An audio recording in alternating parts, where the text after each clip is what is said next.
또 좀 질의를 하겠습니다. 방금 나온 월간 중앙의 보도를 여과 없이 제가 말씀드리겠습니다. 싹 잡아들여 윤석열이 전화. 미친놈이구나 싶었다. 국정원 1차장의 폭로 내용입니다. 그러면서 윤석열이 이렇게 국정원 차장에게 전화를 했다는 겁니다. 이번 기회에 다 잡아들여 싹 다 정리해 국정원에도 대공수사권 줄 테니 우선 방첩사를 도와 지원해. 자금이면 자금, 인력이면 인력 무조건 도와. 그래서 거부했다는 거 아닙니까? 자, 법무장관님. 예. 이것이 사실이면 국정원에게 대공수사권을 부여하고 말고는 국회 소관 사항이죠. 법으로 해야 되죠. 현재 그렇게 되어 있는 것으로 알고 있습니다. 대통령이 절대 왕정 시대의 왕입니까? 입법, 행정, 사법을 자기 마음대로 다 휘두를 수 있습니까? 무슨 재주로 국회 권한을 로 되어 있는 법 개정까지 본인이 이렇게 다 주겠다고 합니까? 이게 적어도 월권이죠. 법을 개정한 후에 해야 할 일이라고 생각합니다. 그렇습니다. 아니 대통령으로부터 임명받은 국정원 제1차장도 윤석열 대통령에 대해서 미친놈이라고 지금 표현하고 있어요. 근데 국정원 차장만 이렇게 생각하느냐? 아마 상식적인 생각을 갖고 있는 국민 대부분이 다 이런 생각이에요, 지금. 이게 정상이냐? 미치지 않고서 어떻게 이런 일을 저지를 수가 있느냐? 이렇게 생각하는 것이 대처적인 국민들의 정서일 것이다, 이렇게 생각합니다. 제 얘기를 조금 드리겠습니다. 저는 텔레비전을 보고 있다가 갑자기 화면이 바뀌면서 윤석열 대통령의 무도한 반국가 세력이라느니 무슨 소굴이라느니 이런 말을 들으면서도 왜 그러지 믿지 않았어요. 비상계엄을 선포한다는 얘기를 듣고 솔직히 살 떨렸습니다. 이재명 대표에게 바로 전화했어요. 집에서 나오셔야 된다고, 피신해야 된다고. 그때 이재명 대표의 첫 반응이 이거였어요. 아, 그거 딥페이크 아니에요? 이거였어요. 아, 설마 그럴 리가 있겠어요? 그래서 제가 그랬어요. 실제 상황입니다. 빨리 집을 나와서 피신해야 됩니다. 그리고 저도 수행비서에게 바로 전화해서 집으로 바로 오라고 했어요. 그리고 곧바로 집을 빠져나와서 국회 담장을 제가 넘었습니다. 국회를 360도 빙빙 돌았는데 출입문을 다 봉쇄했어요. 그럼에도 불구하고 일단 본회의장을 가야 된다. 빨리 이것을 해제 의결을 해야 된다. 그래서 국회 후문 쪽 운동장 담을 제가 뛰어넘었습니다. 수행비서도 나중에 들었는데 뛰어넘으려고 했는데 경찰이 막았대요. 그러니까 저 혼자 본청 앞까지 걸어오는데 그 길이가 굉장히 길었어요. 속으로 그런 생각했습니다. 계엄군들이 본청 정문을 에워싸고 있으면 나는 체포를 당하러 가는 건데 이렇게 가는 것이 맞나? 이런 생각이 들었습니다. 그렇지만 본청을 향해서 갈 수밖에 없었어요. 제가 비록 잡혀갈지라도 가야 된다고 생각했어요. 많은 국회의원들이 그런 두려움과 분노, 치떨림을 안고 본청을 향했습니다. 저는 88년 안기부에 연행돼서 4시간 동안 을지로 이름도 알지 못한 호텔방에서 수도물이 콸콸 틀어진 물고문의 위협 상태에서 4시간 동안 팬티바람으로 수건으로 눈을 가린 채 4시간 동안 고문 폭행을 당했습니다. 그때 생각이 막 나더라고요. 그렇지만 본청으로 갈 수밖에 없었습니다. 비록 잡히더라도 가야 되겠다. 많은 국회의원들이 그렇게 생각했습니다. 저희 국회의원들 지금 오늘 증언을 보더라도 다 잡혀갈 뻔했어요. 특히 저는 체포 대상에도 포함이 되어 있네요. 잡혀가면 무작정 때렸을 거예요. 무작정 폭행했을 거예요. 왜? 기를 죽이려고. 속성이 그렇게 되어 있습니다. 이재명 대표도 저도 우원식 의장도 가자마자 아마 집단 폭행을 당했을 겁니다. 기를 죽이려고 그렇게 해요. 자, 국회의원들 그런 공포감이 있었지만 다 본청으로 돌아왔습니다. 저희 다 잡혀갈 뻔했어요. 그렇지만 역시 위대한 국민들, 시민들이 계엄군을 막아서서 시간을 확보할 수 있었고 비상계엄 해제 요구안을 의결할 수 있었습니다.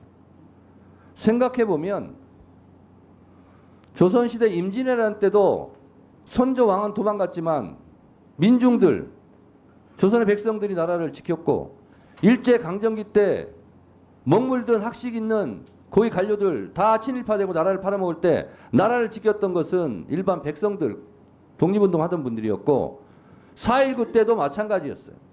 일반 시민들. 광주 5.18 때도 전두환, 노태우 군부 일당들이 광주를 학살할 때도 광주를 지켰던 것도 일반 국민 시민들이었고 6월 항쟁 때도 호원철폐 독재타도 이 나라를 구한 것이 일반 국민 시민들이었고 이번 12.3 비상계엄 내란 사태 때도 결국은 국회의원들이 의결할 수 있도록 도와줬던 것은 일반 시민들 국민들이었어요. 제가 말하고자 하는 바는 일반 시민들 국민들도 이렇게 하는데 여러분들은 뭐 했냐 이거예요. 일반 시민 국민들이 몸으로 막았을 때 법무부 장관 이건 아니라고 얘기했어야 되는 거 아니에요? 대법관을 하고 있는 법원 행정처장 이거는 위헌이라고 즉각 발표했어야 되는 거 아니에요? 그 말하기 좋아하는 헌법재판관들 다 뭐하고 있었어요? 헌법재판소에서 재판관들이 이건 위헌이다. 즉시 중지해라. 이렇게 성명 한 줄이라도 빨리 냈어야 되는 거 아니에요? 일반 국민들보다 여러분들이 못하다는 겁니다. 더 공부 많이 하고 출세한 사람들이 월급도 많이 받는 사람들이 왜 그 모양이에요? 1분 더 넣으세요. 오늘 제가 화가 나는 것은 진정으로 반성하고 있냐 이거예요.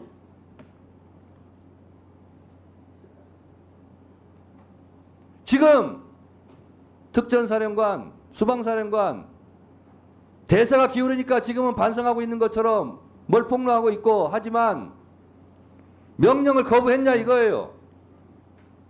안 했잖아요. 이제 와서 말을 갈아타는 것밖에 더 됩니까?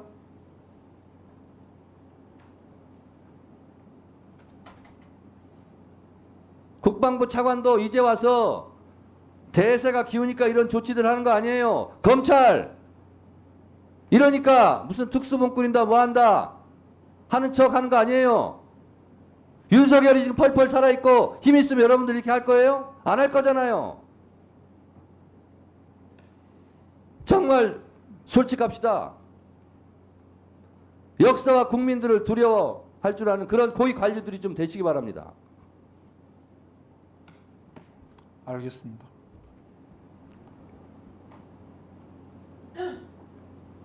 한 말씩 하세요. 법무장관 예.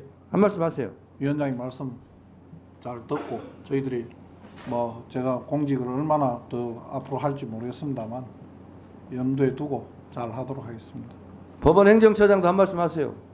예, 일반 국민들의 높은 시민의식에 다시 한번 경의를 표하고 저 자신부터 제자리에서 국민의 기본권 보장의 최고보루로서의 어떤 사업부 위상을 강화하기 위해서 노력하겠습니다.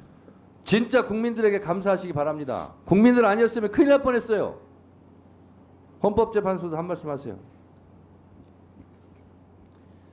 그 상황의 지금 심각성과 지금 이 일이 벌어진 것에 대해서 굉장히 좀 참담한 심정을 가지고 있습니다. 그 앞으로라도 그 진행되고 있는 헌법재판소 권한 사항에 대해서 최선을 다해서 노력하겠습니다. 법제처장님도 한 말씀 하세요.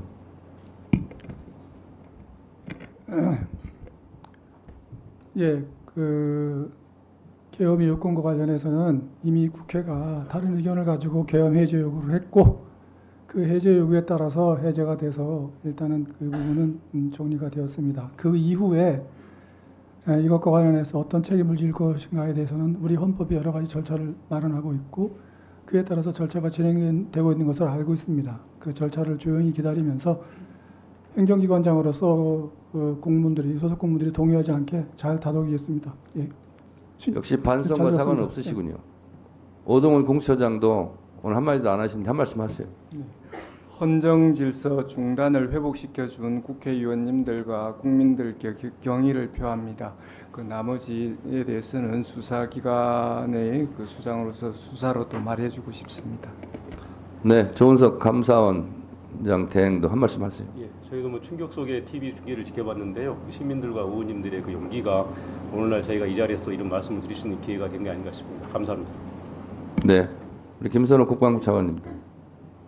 예, 차관으로서 이런 사태를 막지 못한 책임이 가볍지 않다는 거 잘 인식하고 있습니다. 그 책임 지도록 하고 향후 지금 새로운 장관이 부임하기 전에 다시 국방부 우리 군을 가장 빨리 정상화시킬 수 있는 그 역할을 최선을 다하고 희의 책임을 지도록 하겠습니다. 네. 오늘 좀 어수선한 상태에서 법사위를 진행했는데 오늘 회의는 이것으로 좀 마칠까 합니다. 네, 박지원 의원님 한 말씀 더 하십시오. 3분 하세요.